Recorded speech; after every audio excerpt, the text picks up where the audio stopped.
हम लोग युवा चेतना परिचर्चा पर पहले हम लोग चर्चा करते हैं कि आज बिहार में नौजवानों की स्थिति, युवाओं की स्थिति काफी भयावह है।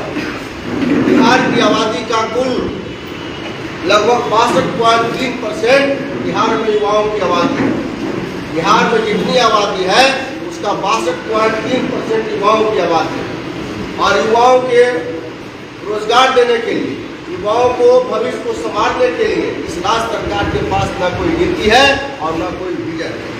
जरा पीछे के दिनों को याद कीजिए मित्रों, जब 2005 के पहले बिहार में जंगल राज वालों की सरकार थी, जिनकी सरकार आज भी है, तो यही नीतीश कुमार जी कहते थे ये बिहार के लोगों, आप एक बार हमको बिहार सौंप दीजिए तो बिहारी कहलाना अपमान नहीं, बिहारी कहलाना सम्मान का विषय होगा। और बिहार के नौजवानों को रोजगार के लिए दूसरे प्रदेश में जाकर आज भी बिहार का नौजवान दूसरे प्रदेशों में जाकर खाता है।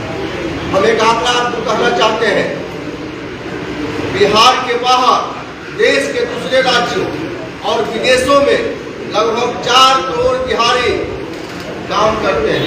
वो प्राइवेट सेक्टर में काम करते हैं या सरकारी नौकरी करते हैं और अपने खून पसीना से कमाकर प्रत्येक वर्ष बिहार के विभिन्न बैंकों में 3,26,000 करोड़ रुपया, 3,26,000 लाख करोड़ रुपया बिहार के विभिन्न बैंकों में जमा करते हैं।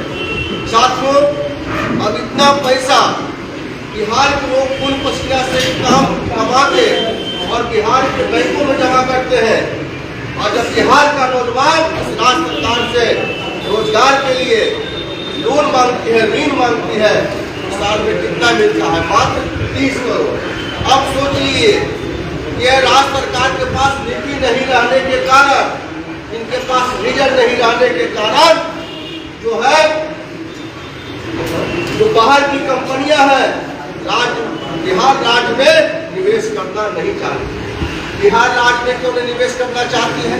क्योंकि बिहार राज्य का जो इंफ्रास्ट्रक्चर है, जो इंफ्रास्ट्रक्चर है, उसका क्रेडिट ठीक नहीं है। कहने को नीतीश कुमार जी कह रहे हैं कि हमने इंजीनियरिंग कॉलेज खोला, हमने मेडिकल कॉलेज खोला, हमने पॉलिटेक्निक कॉलेज खोला, लेकिन एक भी इंजीनियरिंग कॉलेज, मेडिकल कॉलेज और पॉलिटेक्निक कॉलेज गुणवत्तापूर्ण नहीं है। गुणवत्तापूर्ण शिक्षा का हक नहीं रहने के कारण यहाँ कोई कंपनियां इन्वेस्ट करना नहीं चाहती है, जिसका कारण है बिहार का नौजवान बेरोजगारी का सबसे बड़ा दर्श मिल रहा है। और फिर ये राज्य सरकार करता है, एक तेजस्वी यादव कहते थे आज से 1 साल पहले जब सरकार में नहीं थे, कहते थे कि जब मेरी सरकार आएगी तो कैबिनेट की पहली बैठक में पहली कलम से 10 लाख युवाओं को रोजगार देने का काम करेंगे। आज 1 साल लगभग हो गया, आज 1 साल लगभग हो गया है। उनको बताना चाहिए कि कौन से कैबिनेट की बैठक में उन्होंने कौन सा पहले कलम चलाया है और 10 लाख नौजवानों को रोजगार देने का काम किया। साथियों, नौजवान चाहे वो किसी जाति का है, एक जाति नहीं है, वो सभी जाति के हैं। तो साथियों, एक राज्य सरकार है, नौजवानों को बदलना चाहती है, ये नौजवानों का शोषक सरकार है। इसलिए मैं आपसे कहने आया हूँ कि इन लोगों की बात में नहीं आना है। ये छलिया लोग हैं। जो आदमी 18 साल में बिहार में कल कारखाना नहीं खोल पाया, जो 18 साल में जो व्यक्ति बिहार के नौजवानों को रोजगार देने की व्यवस्था नहीं कर पाया, यह बात तो सही है कि सभी को सरकारी नौकरी नहीं दी जा सकती है और सरकारी नौकरी देकर बेरोजगारी मिटाया नहीं जा सकता। अगर बेरोजगारी मिटानी है तो उसके लिए कल कारखाना का जाल बिछाना होगा। इसके लिए बिहार राज्य में माहौल बनाना पड़ेगा, सरकार को नीति बनानी पड़ेगी, सरकार के पास एक विजन रखना होगा ताकि जो रोजगार करने वाले नौजवान हैं उनको आसानी से लोन मिल सके। अब क्या करते हैं, लोन देने का इनको मन नहीं है कि बैंक पर थोप देंगे, कि बैंक में नहीं देना चाहता। अरे भैया, बैंक में नहीं देगा। आप यहाँ जितना पैसा बिहार के लोग कमाकर जमा करता है उसका 10% भी आप नहीं देते हैं, 5% भी नहीं देते हैं। आप जाकर देखिए महाराष्ट्र और आंध्रा में, जहाँ जितना पैसा वहाँ जमा होता है उसका 2 गुना 3 गुना राज्य सरकार अपने राज्य के नौजवानों को रोजगार के लिए ऋण देती है। राज्य उन्हें खुशहाल होगा तो बिहार खुशहाल होगा। आप जो है बिहार के लोगों को मूर्ख बनाने का काम करते हैं कि हम योजना बना दिए। पहले लाए थे दलित समाज के युवाओं को रोजगार के लिए 10 लाख मिला, तो हम लोग मांग किए राज्य सरकार से कि बताइए 2 साल में कितना दिए हैं, तो मात्र 2 आया था।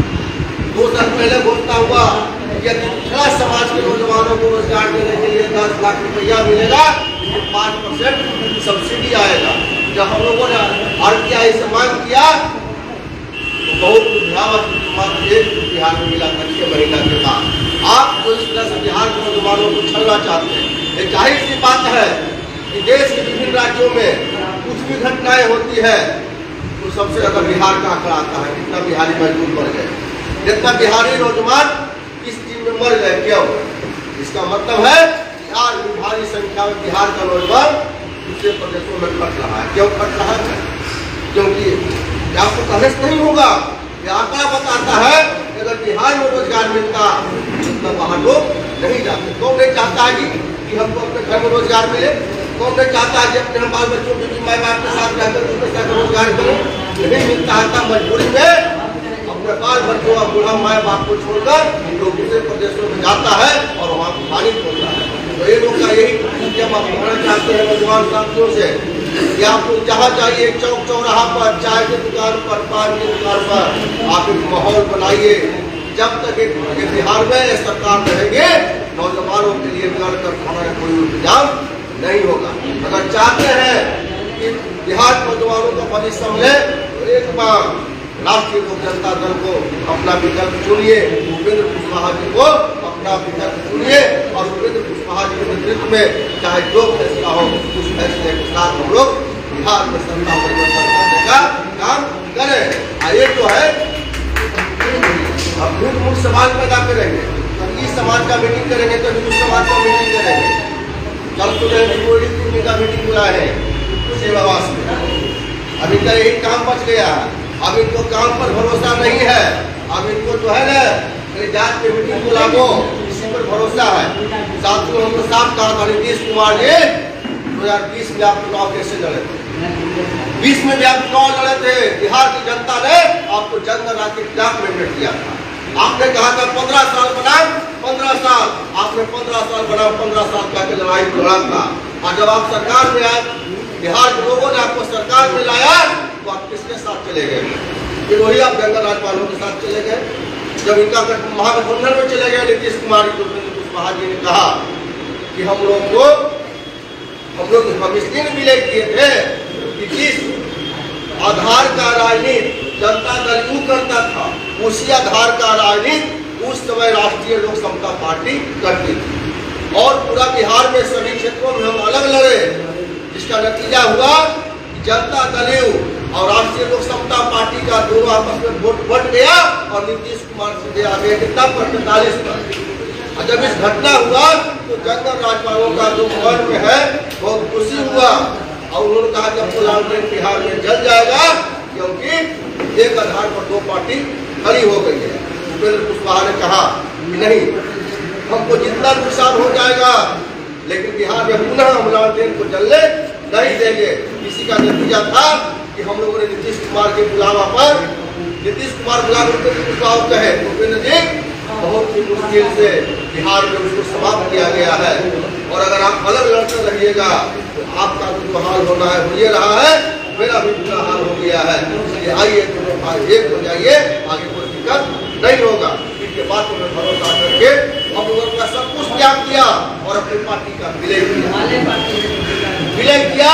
उसके बाद नीतीश कुमार चले गए महागठबंधन में, गए तो गए, कहते साथ घोषणा कर दिए 25 का नेतृत्व देश नहीं करेगा।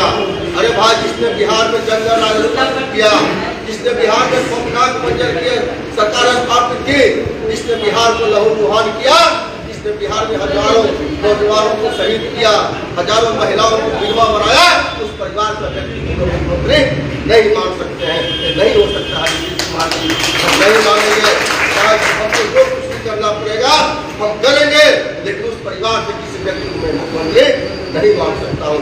जिसका नतीजा हुआ राष्ट्रीय लोक जनता दल के रूप में बिहार की राजनीति में एक नई पार्टी खड़ा हुई है। यही पार्टी आगे चलकर बिहार को राजनीतिक विकल्प देगी। तो आप मैं कहना चाहता हूँ, अपना संगठन की बात मैं कहना चाहता हूँ, दौलत जी, मनुष्य के जीवन में कभी कभी अवसर मिलता है और अवसर के साथ साथ चुनौती भी मिलता है। अवसर के साथ साथ चुनौती भी मिलता है। आपको अभी जिला भर में काम करने का अवसर मिला है। आप जितने भी आपको उम्र में सीनियर लोग हैं, जो अनुभवी लोग हैं, अगर छोटा भी उम्र में है, उसको अनुभव है, उसको संगठन का अनुभव है, राजनीति का अनुभव है, उससे आपको सीखने की जरूरत है। उससे आप बात करिए, उन लोगों से सलाह लीजिए कि भाई हम अधिक से अधिक हमको अगर मौका मिला है तो अपनी क्षमता का उपयोग हम कैसे करें। और छोटी छोटी बातों को लेकर आपस में लड़ने की जरूरत नहीं है। जब एक सीधा जान लीजिए कि बतासा के लिए मंदिर पर हमला करने की जरूरत नहीं है। जब मंदिर बनेगा बतासा मिल ही जाएगा। भले लाइन में पीछे रहिए, लेकिन कोई साथी आपको वहां पहुंचा ही देगा। अगर मंदिर में छोड़ दीजिएगा सब मिलके, मंदिर रहेगा बतासा मिलेगा। इसलिए इस काम को बंद कीजिए। सब किया तभी पार्टी मजबूत रहेगी। तभी कल जाके गठबंधन में कोई पूछेगा आपको समर्थित जिला आपका पटिया मजबूत है। जब नेता मांग करेंगे सीट का आपको युवा में है लड़िएगा तो हार जाइएगा सीट का। इसलिए मजबूत कीजिएगा, आप ही को काम देगा। इतना लोग इसमें सबको टिकट नहीं मिलेगा, इसमें एक ही साथी को मिलेगा, वही साथी को मिलेगा। लेकिन उस ग्रुप में बनाइएगा तब मिलेगा, और अब ये लड़के नाश कर लीजिएगा तो ग्रुप में मिलेगा। इसी वजह इसलिए पहले उस दायित्व बनिए, सभी मिलकर चलिए। अब विरोध के साथ कोई नया आदमी नहीं है, सभी साथी है। इससे जगह जी आपको सलाह मशविरा करनी चाहिए कि पहले भी कितना पार्टी का जिला चलाए हैं, कैडर बेस्ड पार्टी के नेता रहे हैं। कोई बात हो तो आपस में शेयर कीजिए, मन में रखिएगा, उनके पीछे वो बात बोलिएगा, उनके पीछे वो बात बोलिएगा, उससे पार्टी मजबूत नहीं होगा। मन में अगर कोई बात है तो आपस में बैठ के बड़ा भाई समझकर, छोटा भाई समझकर, अभिभावक समझकर शेयर कीजिए। और यहाँ मत कीजिए जो ये सब पार्टी है ना, इसकी पार्टी नहीं है कि हम उपाध्यक्ष बन गए तो बड़का होंगे, अध्यक्ष बन गए तो छोटा होंगे। ये पार्टी जो है इसमें आपकी पहचान आपके काम से होगा। छोटा सा पद पर है, आपका क्रियाकलाप इस तरह से है, आप अपनी क्षमता को दिखा रहे हैं, तो आप ही रहिएगा विश्व चुनाव में अगले नंबर पर। बड़े बड़े लोग आते हैं, सबका अपना अपना नजरिया रहता है। इसलिए काम पर विश्वास कीजिए, एक एक मिनट सोचिए कि हमसे कैसे पार्टी मजबूत होगा, उपेंद्र कुशवाहा जी का अभियान कैसे हम मजबूत करेंगे, इस पर सोचिए। जान लीजिए उपेंद्र कुशवाहा का चेहरा मजबूत होगा, आपका चेहरा मजबूत होगा। उपेंद्र कुशवाहा आगे बढ़ेंगे तो आप आगे बढ़िएगा, आपकी जो जनता मजबूत होगा आप मजबूत होइएगा। तो इसी शब्दों के साथ मैं आपसे कहना चाहता हूँ, एक सप्ताह के अंदर जी, एक सप्ताह के अंदर आप जिला कमेटी और प्रखंड अध्यक्ष बना लीजिए। जिला कमेटी प्रखंड की पार्टी का इतना कार्यक्रम करने वाला है, अगला महीना से नहीं बनाइएगा तो फिर आपसे नहीं हो पाएगा।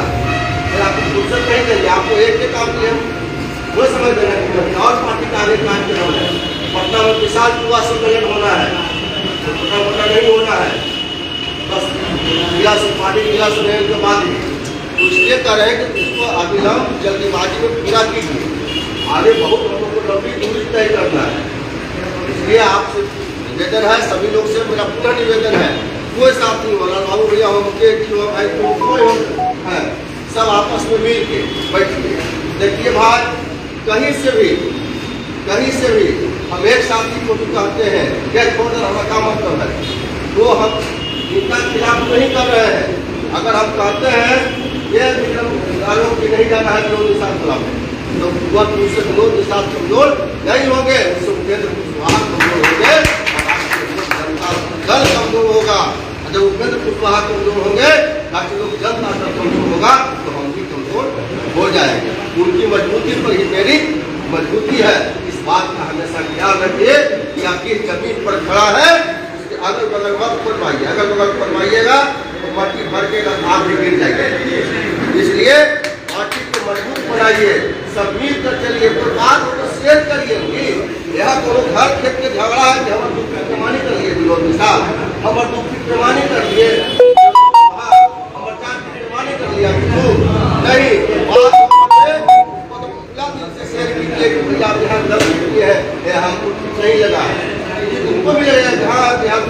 चाहे हम ठीक नहीं किया है। इसलिए जब तक बात शेयर नहीं कीजिएगा मन में तरह तरह की बातें रहेगी। तो आइए पुनः हम अपनी पार्टी को मजबूती का संकल्प लेते हुए नौजवानों से कहना चाहते हैं कि वर्तमान राज्य सरकार को नहीं पड़िए, आने वाला भविष्य को संभालना है। तो नया भविष्य को ढूंढने के लिए राष्ट्रीय लोक समता दल को मदद कीजिए, मजबूत कीजिए। बहुत बहुत धन्यवाद।